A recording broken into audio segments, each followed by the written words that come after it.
Bagaimana guru ngaji dibayar, privat Quran dan seterusnya. Justru ajaran Islam disuruh kita menghormati ilmu. Menghormati ilmu. Mudah-mudahan negeri kita pun juga tidak menjadi hancur adanya dengan kondisi sekarang yang kurang menghormati ilmu, saudara. Kami rindu anggota-anggota dewan itu mengembalikan peraturan pemilu dengan benar. Mohon maaf, supaya kita faham duduk. Sekarang ini saudara, terkesan, bisa dikoreksi alasan kami ini. Terkesan kita punya negeri haluannya tak hormat sama ilmu. Dari mana indikasinya?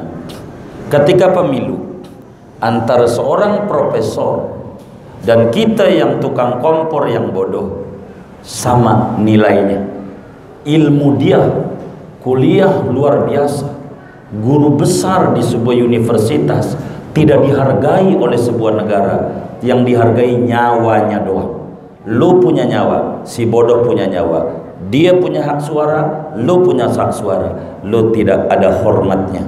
Ilmu gua tak pandang, nyawa doang yang gua pandang.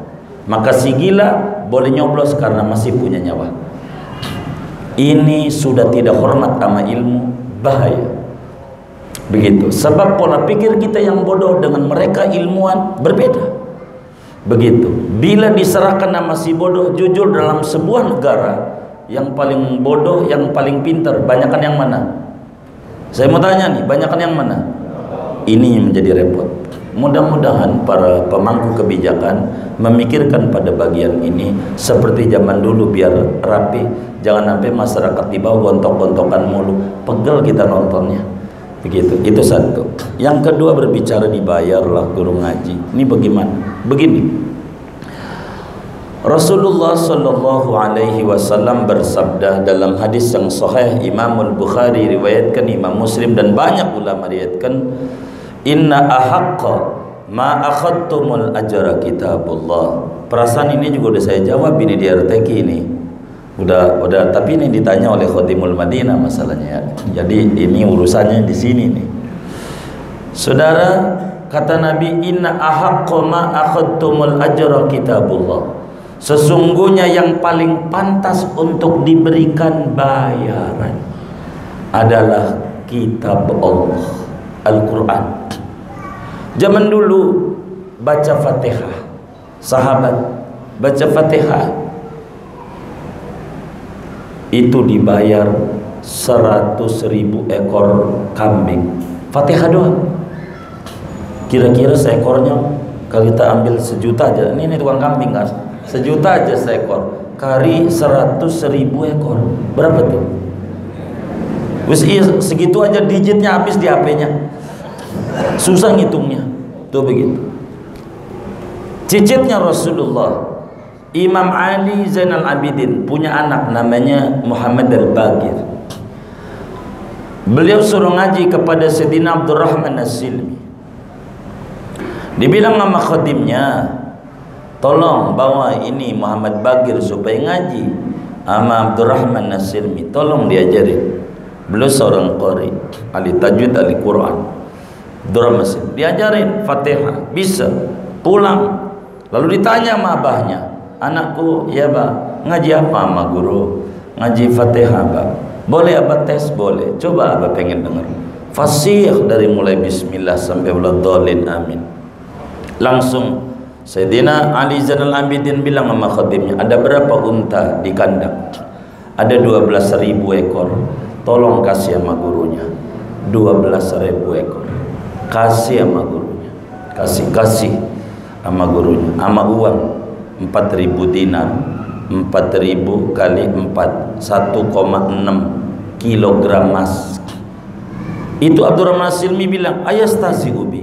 Itu Zainal Abidin itu emang ngolok-ngolok saya itu. Begitu, masa ngajarin Fatihah aja begini, bawa pulang. Nggak mau dia. Nanti ini kan raja masalahnya, repot ini.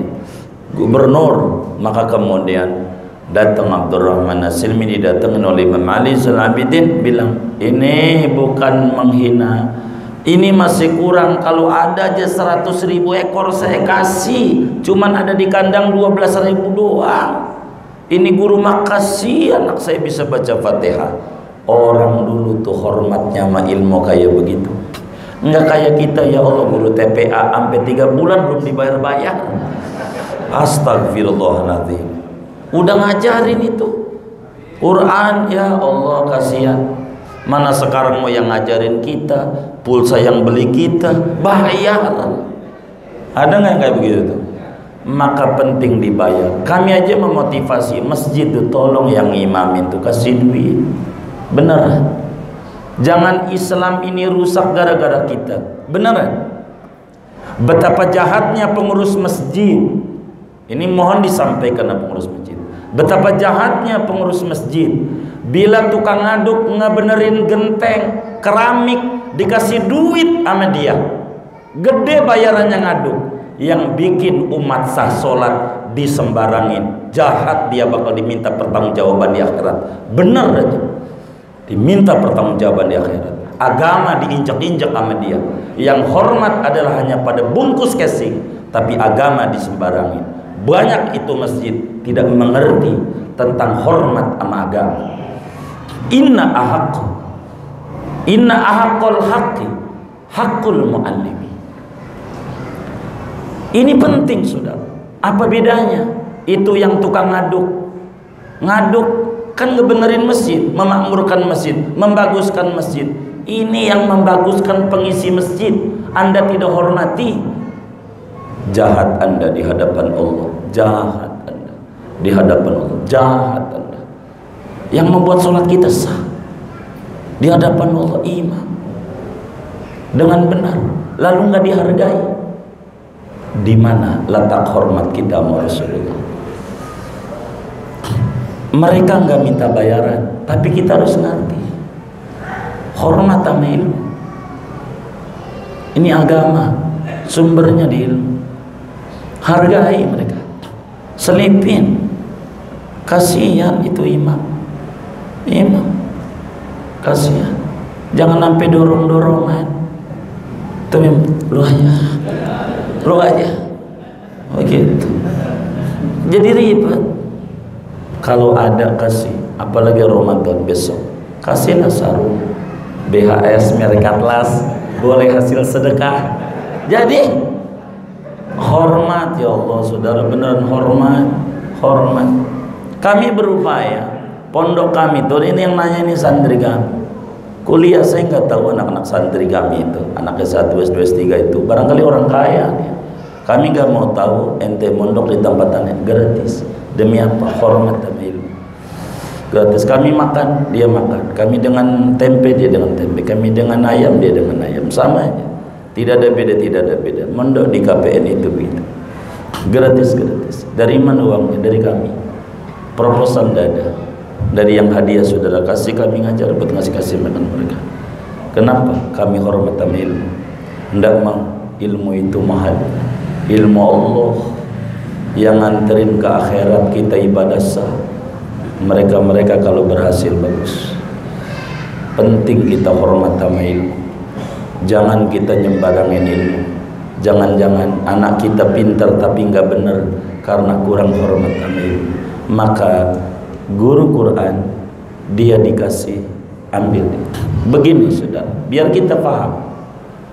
Ini sebetulnya kajiannya tasawuf. Ikhlas ini ada dua, saudara. Antara ikhlasnya guru sekolah dan ikhlasnya kita wali murid, itu beda. Ikhlasnya guru sekolah, guru TPA, guru madrasah tidak minta dibayar. Itu ikhlasnya mereka. Tapi ikhlasnya kita sebagai wali murid membayar SPP atau syahriah atau iuran bulan, baru kita ikhlas. Kalau enggak, kita enggak ikhlas namanya. Itu belum ikhlas. Maka anak kita boleh pintar belajar tapi enggak benar, bisa jadi koruptor segala macam. Ini gara-gara ada dia iuran yang belum dibayar. Maka kalau kita ada anak, kalau keluar belum bayar, bayarin sekolah, beneran. Keringat orang itu, gitu, keringat orang. Kita enak, kasihan itu guru-guru Quran, TPA, privat, segala macam, kasih. Yang ada, kasih. Kita tidak boleh minta bayaran si guru Quran tuh, tapi yang itu tuh kasih dia, kasih. Sebagai hormat ama ilmu, saudara, hormat ama ilmu. Imam kasih, maka dana masjid tuh kasih tuh selipin nih buat imam, ala kadarnya aja dah. Emang pendapatannya dikit, emang kotak si jalan tapi kayak tol Serpong cepet banget kunciran itu. Nah, iya dikit ya, enggak apa-apa begitu. Jadi boleh ambil yang kayak begitu. Ini kita kurang hormat. Ketika orang kurang hormat sama agama, enggak kayak orang dulu, maka kita enggak ada apa-apanya. Maka kalau kita pengen mulia, hormat sama ilmu, hormat sama ilmu. Ada ulama di Tangerang sebelum jadi kabupaten ini masih satu tuh, namanya Kampung Sesek, Kiai Suhaimi, pesantrennya Al Husna wa Ziyadah. Zaman masih mondok di Yai Thohir, dia paling bodohnya orang, babal belajar. Tapi ayahnya masya Allah, ayahnya Abah Emini, kalau sama Yai Thohir ngasih, dia kan petani, ngasih beras bisa 20 ton. Ini saya kagak ngerti kiai, anak saya bodoh, saya orang tani, saya mau doain aja bisa jadi kiai. Maka Abah Emini itu alim kabir, kata beliau, saya mah bisa pinter kayak begini berkata Abah Thohir aja ya, saya mau kagak bisa apa-apa anak petani. Begitu ada di Tangerang, Keronjo kalau nggak salah, atau Mekar Baru, Keronjo kayaknya mungkin sekarang ya. Itu banyak. Ala kulli hal, hormatlah kita sama ilmu. Boleh guru Quran itu menerima imbalan, tapi kalau nggak dikasih jangan menggerutu. Jangan, ini gue berhenti nih nggak dikasih. Jangan, ini ngambekan namanya, ngambekan. Pokoknya dikasih diterima, enggak dikasih enggak apa-apa. Niat kita dakwah, niat kita dakwah, kita ukur dakwanya Rasulullah, enggak ada apa-apanya. Itu hal yang paling penting. Kurang lebih demikian. Panjangnya banyak lah, boleh ala kulli hal. Wallahu a'lam.